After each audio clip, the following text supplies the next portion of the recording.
ఇక్కడికి చేరవచ్చిన మీ అందరికీ క్రీస్తు పేరిట నా వందనాలు. ముందుగా ప్రార్థన చేసుకొని వాక్యం వింటాం. పరలోకమందున్న మా తండ్రి, నీకు వందనాలు తండ్రి. తండ్రి, నీ కుమారులకు వాక్యాన్ని చెప్పుచుండగా నాకు తోడే ఉండండి తండ్రి.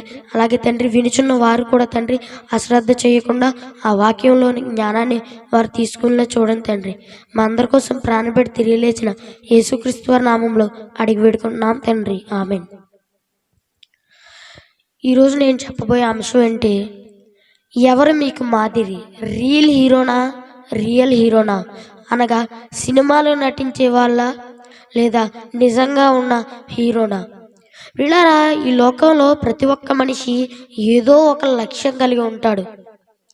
ఆ లక్ష్యాన్ని సాధించడానికి తనకంటే ముందు ఆ లక్ష్యాన్ని సాధించిన వారు ఎవరైతే ఉంటారో వారిని నేటి సమాజం మాదిరిగా తీసుకుంటుంది. చాలామంది దేశభక్తులను, నాయకులను, సినిమా నటీనటులను మాదిరిగా పెట్టుకుంటారు. కానీ నేటి సమాజం ఎక్కువగా సినీ నటులను మాదిరిగా పెట్టుకుంటున్నారు. వారు ధరించిన వస్త్రాలను ధరించడం, అలాగే వారి మాటల్లోనివి, వారి చేతల్లోనివి ప్రతి ఒక్కటి మాదిరిగా తీసుకుంటుంది నేటి యువత. వారినే దేవుళ్ళు అనుకుంది, వారికే ఫ్లెక్సీలు కట్టింది, వాళ్ళకే సెల్యూట్ చేసింది నేటి యువత. వీళ్ళారా, ఒక దేశభక్తుడిని మాదిరి పెట్టుకుంటే దేశాన్ని బాగు చేయవచ్చు. ఒక నాయకుడిని, రాజకీయ నాయకుడిని మాదిరి పెట్టుకుంటే సమాజాన్ని అభివృద్ధి పదంలో నడిపించగలవు. కానీ సినీ నటులను మాదిరి పెట్టుకోవడం వల్ల నీవు ఎవరికి మేలు చేస్తున్నారు? సినీ నటులను గురించి ఆలోచించినట్లు ఏ రోజైనా మీ కన్న తల్లిదండ్రుల గురించి ఆలోచించారా? వారిని అభిమానించినట్లు, ప్రేమించినట్లు మీ కన్న తల్లిదండ్రులను ప్రేమిస్తున్నారా? సినిమాలోకి వచ్చే ఈ నటీనటులు అనగా రియల్ హీరోలు పొట్ట కూటి కోసం తెర మీదకెక్కితే అదే హీరోయిజం అని మాయలో పడిపోతున్నారు. కానీ నిజమైన హీరో ఒకరున్నారు. ఆయన మనందరి కోసం తన ప్రాణాన్ని పణంగా పెట్టేశాడు అని ఆలోచించే స్థితిలోనైనా ఉన్నారా? అవునండి. అసలు హీరోయిజం అంటే ఏంటి? ప్రాణాలు తీయడం కాదు, ప్రాణాలు పోయడం. మనుషులను చంపడం కాదు, మనసు మార్చడం. ప్రియులారా, ఇంతకీ ఆ హీరో ఎవరు అనుకుంటున్నారా? ఆయనేనండి, సకల మానవాళి కోసం ప్రాణాన్ని పెట్టిన మన రక్షకుడైన యేసుక్రీస్తు వారు.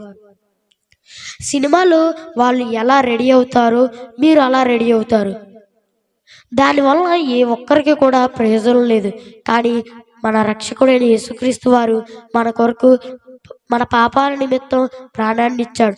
అది ప్రపంచ మానవాళికి రక్షణ కలిగిస్తుందని ఏ రోజైనా ఆలోచించారా? మీ ముఖానికి పౌడర్ వేసుకునే ముందు ఆయన ముఖం మీద ఉమ్మేశారని ఏ రోజైనా ఆలోచించారా? మీ చేతికి వాచ్, మీ కాళ్ళకు మంచి చెప్పులు, షూ ధరించే ముందు ఆయన చేతులకు, కాళ్ళకు మేకులు కొట్టారని అది నా కోసమే అని గుర్తించుకున్నారా? మీరు మంచి హెయిర్ స్టైల్తో అందరికీ అందంగా కనిపించాలనుకుంటారు. కానీ నా పాపాల నిమిత్తం ఒకరోజు యేసుక్రీస్తు వారి తలపై ముళ్ళ కిరీటం పెట్టబడింది, అది కూడా నా కోసమే అని ఏ రోజైనా బాధపడ్డారా?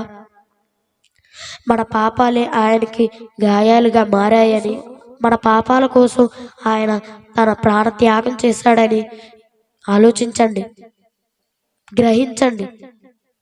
కాబట్టి ఎక్కడి నుండైనా సినీ నటులను అనగా రియల్ హీరోలను మాదిరిగా తీసుకోవడం వల్ల ఎటువంటి ఉపయోగం లేదు. కానీ యూనివర్సల్ హీరో అయిన మన రక్షకుడైన యేసుక్రీస్తు వారిని మాదిరి పెట్టుకోవడం వల్ల మీరు రక్షింపబడతారు, కొంతమందిని రక్షిస్తారు. ఆ విషయాన్ని మర్చిపోకండి. ఇందులో ఉన్న జ్ఞానాన్ని మీరు తెలుసుకున్నారని నేను అనుకుంటున్నాను.